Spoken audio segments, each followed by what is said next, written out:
তোকে একটা কথা বলবো? বলুন। আর তো কিছুদিন বাকি তোদের বিয়ের 1 বছর হতে। তোরা কিছু ভেবেছিস? মা কিছু বলেনি তোকে? আপনি তাহলে আম্মাকে বলেছেন বাচ্চার কথা? বলেছি তো, কি হয়েছে? সময় কি কম গেছে? দেখো অরুণিকা, শৈবাল তো ঠিক হচ্ছে। একটা বাচ্চা হলে দেখবি সব ঠিক হয়ে যাবে। ও একদম শান্ত হয়ে যাবে। তুই আর না করিস না বোন। যদি বাচ্চা হতে গিয়ে আমি মরে যাই, তাহলে ভাইকে আবার বিয়ে করাবে নাপা? এসব কি বলছিস তুই? তাই এবার কোন নামের মেয়ের সাথে ভাইয়ের বিয়ে দেবেন? অরুণিকা নাকি অরুণিতা? আপনার ভাই তো আবার অরু ছাড়ার বউকে অন্য নামে ডাকতে পারবে না। এসব কি বলছিস তুই? মাথা খারাপ হয়েছে তোর? আমাকে আরেকটু সময় দিন আপা। আমি চাই না আমি যা সহ্য করছি তা আমার সন্তানরাও সহ্য করুক। আমি তো ওকে বাঁচাতেই পারিনি, তাহলে আরেকজনকে কি করে বাঁচাবো?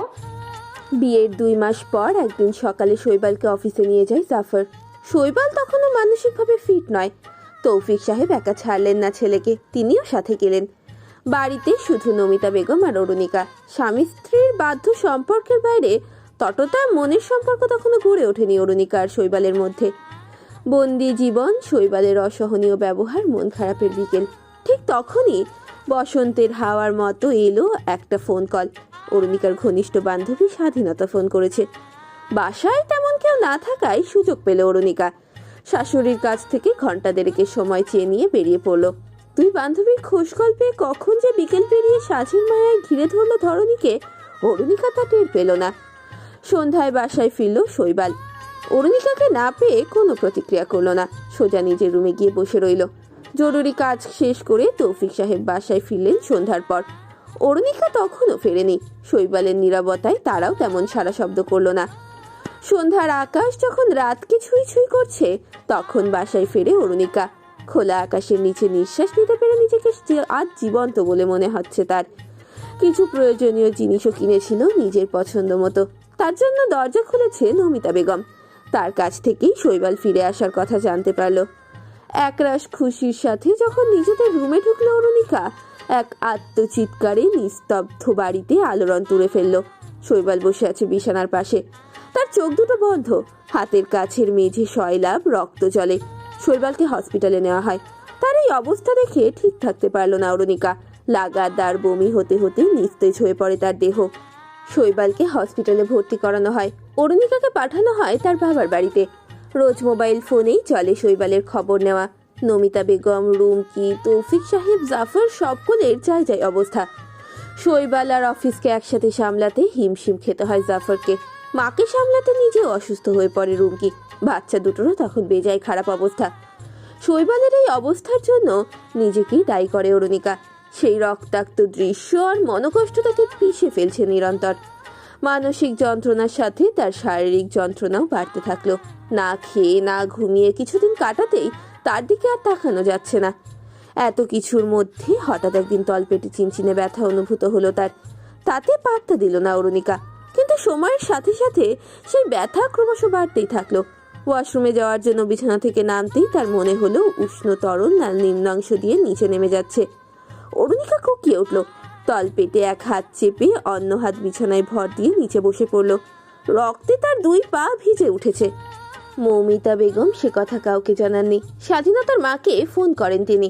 ভদ্রমহিলা যে হসপিটালে বসেন সেখানে ঠিকানা দিতেই অরুণিকাকে দ্রুত নিয়ে যাওয়া হয়। লুকোচুরির খেলা চলল বেশ কিছুদিন। এর মাঝে একটা ছোট্ট প্রাণ হারিয়ে গেল কতগুলো মানুষের অগোচরে। অরুণিকাকে শৈবালদের বাসায় ফিরিয়ে আনা হলো শৈবালের দুর্ঘটনা ঘটার 20 দিন পর। শৈবাল তখনও শান্ত। অরুণিকা পূর্বের ন্যায় সংসারে মনোযোগী দিল। দূরত্ব তৈরি করে নিল সে নিজের মতো। শৈবাল প্রশ্ন করল না।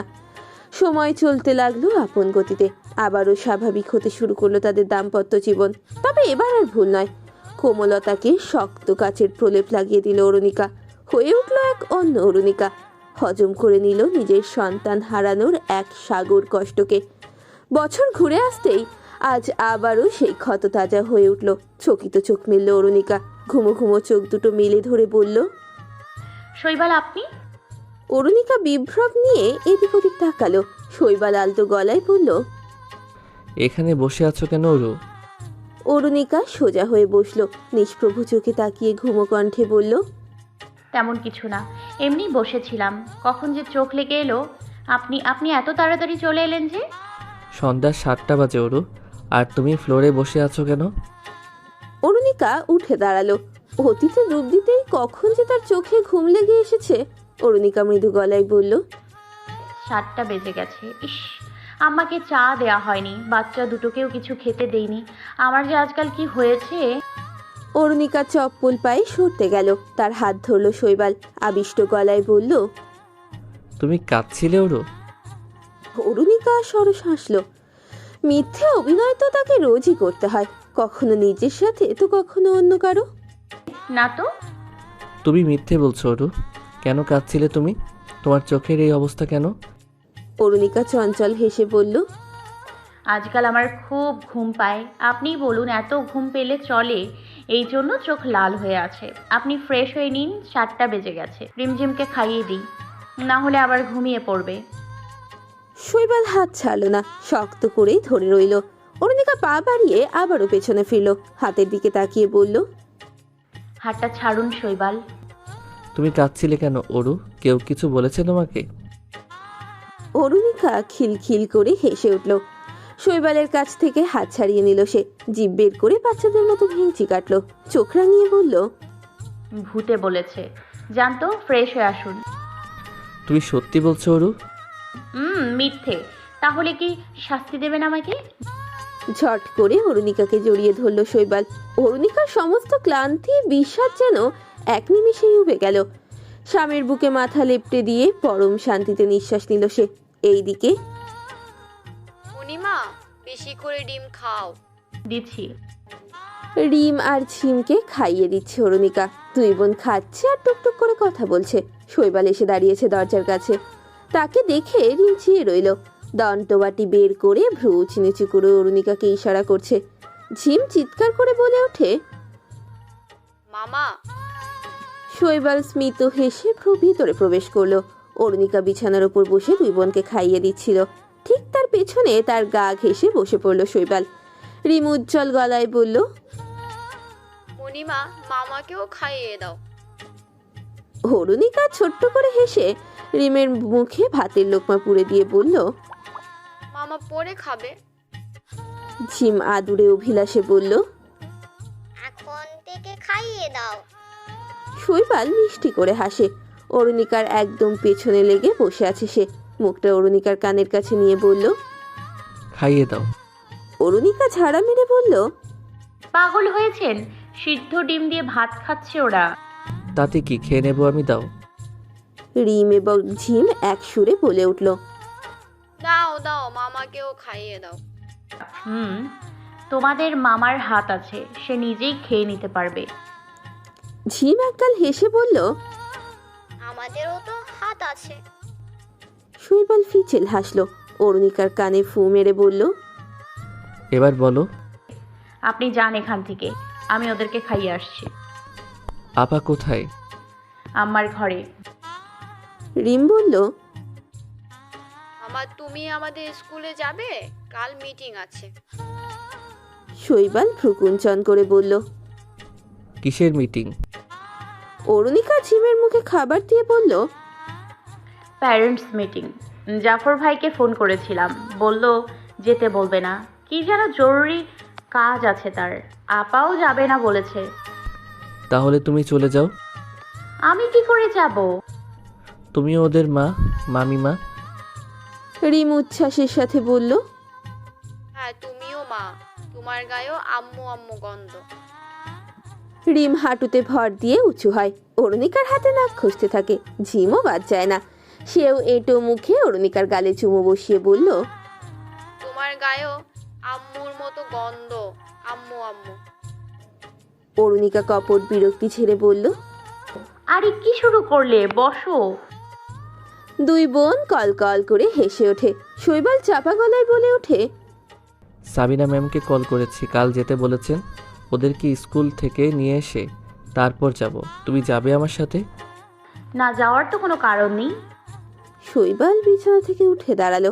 পরক্ষণেই ঝুঁকে গিয়ে অরুণিকার কানে ফিসফিসিয়ে বলল, মেয়েরা মা হলে নাকি তাদের দেহে মা মা গন্ধ হয়। ওরা সত্যি বলছে অরু? অরুণিকা বিভ্রান্ত চোখে তাকালো। পোলাও আর মাংসের সুগন্ধে মৌ মৌ করছে বসার রুম। রিমঝিম কুশিতে আত্মহারা ছোটাছুটি করছে তারা দুইজন। লাভ শেপের বেলুনের ঢল মেঝের বুকে। আজ শৈবাল আর অরুণিকার প্রথম বিবাহ বার্ষিকী। বাইরের কাউকে দাওয়াত দেওয়া হয়নি, একান্ত প্রিয় মানুষগুলোকে বলা হয়েছে শুধু। অরুণিকার বাবা মাও এসেছেন, জাফর এসেছে শিমুলকে সাথে নিয়ে, আর সাথে তাকে সাবধান করে দিয়েছে যেন অরুণিকার আশেপাশেও না যায়। শিমুল দূরেই দাঁড়িয়ে আছে। রিমঝিম হাতের কেক খাইয়ে দিচ্ছে মামাকে। পালাক্রমে দুইজনের হাতেই কেক খেলো শৈবাল। নমিতা বেগম আর রুমকি রাতের খাবার গুছিয়ে রাখছেন টেবিলের ওপর। তৌফিক সাহেব অরুণিকার বাবা হাসান আলীর সাথে কথা বলছেন একপাশে বসে। বেবি ব্লু কালারের শাড়ি পরেছে অরুণিকা, তার পিঠে ছড়ানো চুল, মৃদু হাস্য অধর, চোখে অকৃত্রিম সতেজতা। সাদা রঙের একটা মিষ্টি জাফরকে জোরপূর্বক খাইয়ে দিল সে। জাফর নাক কুচকে বলল, এটা কিন্তু একদম ঠিক নয়। অরুণিকা একগাল হেসে বলল, ঠিক বেঠিক পরে হবে, আগে হাতটা দিন। কেন? আমার হাতের আবার কি হলো? হয়েছে বলেই মিষ্টি মুখ করালাম আপনাকে। জাফর মন খোলা হেসে হাত বাড়িয়ে দেয়। অরুণিকা একটা সিলভার কালারের ঘড়ি পরিয়ে দেয় জাফরের হাতে। জাফর চমকিত চোখে চেয়ে বলল, আরে অ্যানিভার্সারি তোমাদের, গিফট আমাকে কেন? এটা আমার ভাইয়ের জন্য। জাফরের চমকে ভাটা পড়ল। সে নিভে যাওয়া চোখে বলল, মানে? অরুণিকা কাতরতা মিশ্রিত হেসে বলল, আমার ওই কঠিন মুহূর্তে যদি আপনি পাশে না থাকতেন তাহলে কি করে আমার আম্মু একা এসব সামলাতো। জাফর সামনে তাকালো, তারপর ধাতস্থ হয়ে অরুণিকার দিকে তাকিয়ে বলল, হঠাৎ এসব বলছে কেন?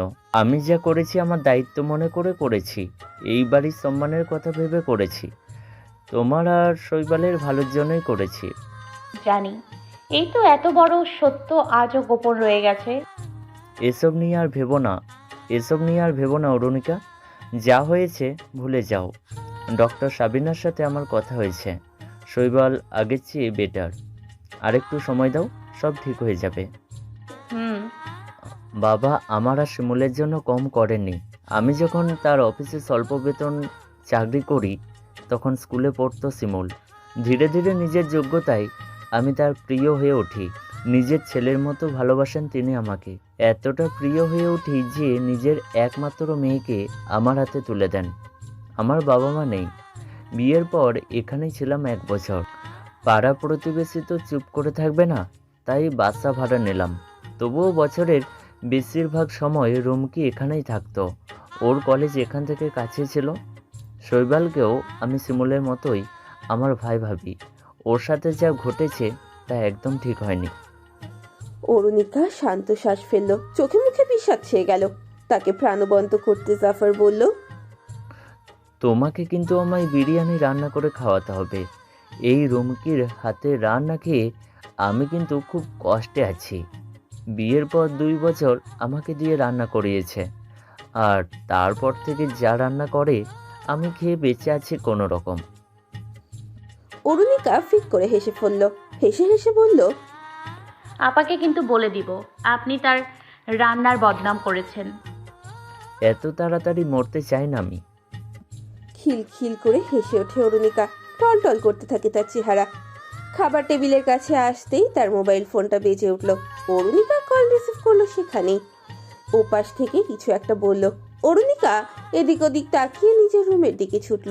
কিছু সময় পরে যখন খাওয়ার জন্য সবাই প্রস্তুত হলো, শৈবাল তখন অরুণিকাকে খুঁজতে লাগলো। তাকে বসার রুমে না পেয়ে নিজের রুমে ঢুকলো। অরুণিকা বিছানায় বসে আছে, দেয়ালের দিকে সরল দৃষ্টি তার। চোখে স্রোত নেমেছে নিঃশব্দে। শৈবাল বিচলিত, দ্রুত দরজা আটকে দিয়ে ছুটে এলো অরুণিকার কাছে। তার পায়ের কাছে বসে উদ্বিগ্ন গলায় বলল, অরু তুমি কাঁদছো কেন? এই অরু, এই কি হয়েছে তোমার? অরুণিকার গলা কাঁপছে। তার চোখ দুটো রক্তবর্ণ। অগ্নিঝরা কণ্ঠে বলল, মেরে ফেলুন আমাকে, এত কষ্ট না দিয়ে একেবারে মেরে ফেলুন, বেঁচে যাই আমি। শৈবাল বিভ্রান্ত চোখে তাকালো। অরুণিকার অনলের মতো ছোড়া বুলি তার বোধগম্য হলো না। সে সন্দিহান গলায় বলল। এভাবে কথা বলছো কেন? কি হয়েছে তোমার? অরুণিকা তেজদীপ্ত কণ্ঠে বলল। আপনি কখনো কিছু বোঝেন না। কেন ধোকা দিয়েছেন আমাকে? কেন শৈবাল? শৈবাল নিরস্ত্র সৈনিকের মতো মুখ করে বলল। আমি তোমাকে ধোকা দিয়েছি? অরুণিকা হাওয়ার তোড়ে তার চোখের পানি মুছে নিল, গলা শক্ত করে বলল। হ্যাঁ আপনি। শৈবাল, আমি আপনার স্ত্রী। যত কিছুই হোক না কেন, অন্য কারোর সাথে আপনাকে ভাবতে আমার কষ্ট হয়, হোক সে মৃত্যু। শৈবাল দিকভ্রান্তে তাকালো, অঞ্জলিতে নিল অরুণিতার মুখ, চোখের কাছে চোখ রেখে বলল। তোমার কি হয়েছে অরু? কেন এমন করছো? কোনো ভুল করেছি আমি? বলো আমাকে, আমি শুধরে নেব। শৈবালের হাত ছাড়া মেরে সরিয়ে দিল অরুণিকা। শৈবাল মেঝেতে বসে পড়ল। অরুণিকার দিকে অসহায় চোখে তাকিয়ে রইল সে। অরুণিকা জ্বলন্ত উনুনের ন্যায় গনগন করে বলে উঠল। কি শুধরে নেবেন আপনি? কেন মিথ্যে বলেছেন আপনি আমাকে? কেন বলেননি অরুমিতার সাথে আপনার শুধু মনের নয়, দেহেরও সম্পর্ক ছিল? বিস্ময়ের সপ্তম আসমান ছুঁয়ে ফেলল শৈবাল, অবাক গলায় বলল। কি বলছো এসব তুমি? আমি ঠিকই বলছি। কতবার রাত কাটিয়েছেন আপনি ওর সাথে, যার দরুন ও আপনার সন্তানের মা হতে চলেছিল? শৈবাল জবাব দিল না। জলহীন মাছের মতো তার অন্তঃকরণ তোড়পাড়ে লাগলো। আবিষ্ট নজরে চেয়ে রইল সে। অরুণিকা কাঁপা কাঁপা স্বরে বলল। মানছি যা করেছেন আমার সাথে বিয়ে হওয়ার আগে করেছেন। তবুও শৈবাল, আমার কষ্ট হয়। কেন বলেননি আপনি আমাকে এই সত্য? আপনারা বিয়ে ছাড়াই। অরুণিকা আর বলতে পারল না, কণ্ঠরোধ হয়ে এলো তার। শৈবাল নিমেষ চোখে চেয়ে আছে ক্রন্দনরত অরুণিকার দিকে। অরুণিকা বিধ্বস্ত গলায় বলল। আমাকে এভাবে ধোকা না দিলেও পারতেন, একবার অন্তত বলতে পারতেন সবটা। যদি আজ আপনার জায়গায় আমি হতাম তাহলে কি করতেন শৈবাল? মেনে নিতেন আমাকে? কখনো না। মেয়েরা তো টিস্যু পেপার, তাকে একবারই ব্যবহার করা যায়। অরুণিকা ঝমঝম করে চোখের পানি ফেলছে। কান্নার ধমকে তার চোখ জোড়া বন্ধ হয়ে গেছে, গলা ভিজে গেছে। সেই ভেজা গলা লাইটের আলোতে চিকচিক করছে। এত সময় নিশ্চুপ থাকা শৈবাল কথা বলল এইবারে। আমি তোমাকে ভালোবাসি অরু। আমি যা বলেছি তাই সত্য। তোমার আগে আমি কাউকে এতটা গভীরভাবে ছুঁয়ে দেখিনি। শৈবাল উঠে দাঁড়ালো, তারপর চলতে লাগলো লাগামহীন। শৈবালের এমন উদ্ভ্রান্তের মতো চলে যাওয়া ঠাউর করলো জাফর। বসার রুমের কোথাও অরুণিকাকে দেখতে না পেয়ে তার ষষ্ঠ ইন্দ্রিয় বিপদের আভাস দিল। মুহূর্তে বৈরী আচরণ শৈবালকে সবাই দেখলো, কিন্তু দ্রুততার সাথে ঘর থেকে বেরিয়ে যাওয়া শৈবালকে কেউ কিচ্ছুটি বলতে পারল না। জাফর থমথমে মুখে এসে ঢুকলো শৈবালের রুমে। দেখলো বিছানার একপাশে চুপচাপ বসে আছে অরুণিকা, পাথরের প্রাণহীন মূর্তির মতো চাইলো জাফরের দিকে। জাফর আতঙ্কিত অন্তরিন্দ্রিয়। অরুণিকার অস্বাভাবিক চাহনি, আলুথালু চিকুর আর ফুলে ওঠা ওষ্ঠাধর। জাফর ব্যতিব্যস্ত গলায় শঙ্কিত দৃষ্টিতে বলল। অরুণিকা, কি হয়েছে তোমার? অরুণিকা দৃষ্টি নামিয়ে নিল। তার মসৃণ ফর্সা বাম পাটা শাড়ি গলিয়ে বেরিয়ে আছে। সে সেদিকে তাকিয়ে রইল অনিমেষ। জাফর এগিয়ে এলো, তার কণ্ঠনালী কাঁপছে অজানা ভয়ে। সে আবার বলল। অরুণিকা, কি হয়েছে বলবে? শৈবাল ওভাবে চলে গেল কেন? সবটা তো ঠিকই ছিল। রুমকি এলো, তার সাথে এলেন তৌফিক সাহেব আর নমিতা বেগম। মমিতা বেগম স্বামীর পাশে বসার রুমে বসে রইলেন। তারা অস্পষ্ট আওয়াজ শুনতে পাচ্ছেন। শিমুল এলো সবার পরে। সে দরজার সাথে লেগে দাঁড়িয়ে রইল, পরিস্থিতি বোঝার চেষ্টা করছে সে। রুমকি চোখ পাকিয়ে ঝাঁকিয়ে উঠে বলল। কথা বলছিস না কেন তুই? কি বলেছিস তুই শৈবালকে? কোথায় গেল ও এত রাত্রে? অরুণিকা এবারও কথা বলল না। তার চোখের পানি গালের ওপর খুবই মন্থর গতিতে গড়িয়ে এসে জমা হচ্ছে চিবুকে, তারপর সেখান থেকে টুপ করে নিচে পড়ছে। জাফর বিরক্ত হলো, তেতো হয়ে উঠল তার মেজাজ। সে অনেকটা রুষ্ট গলায় বলল। অরুণিকা, চুপ করে আছো কেন? অরুণিকার দেহ নিজের অজান্তেই ঝাঁকুনি দিয়ে উঠল।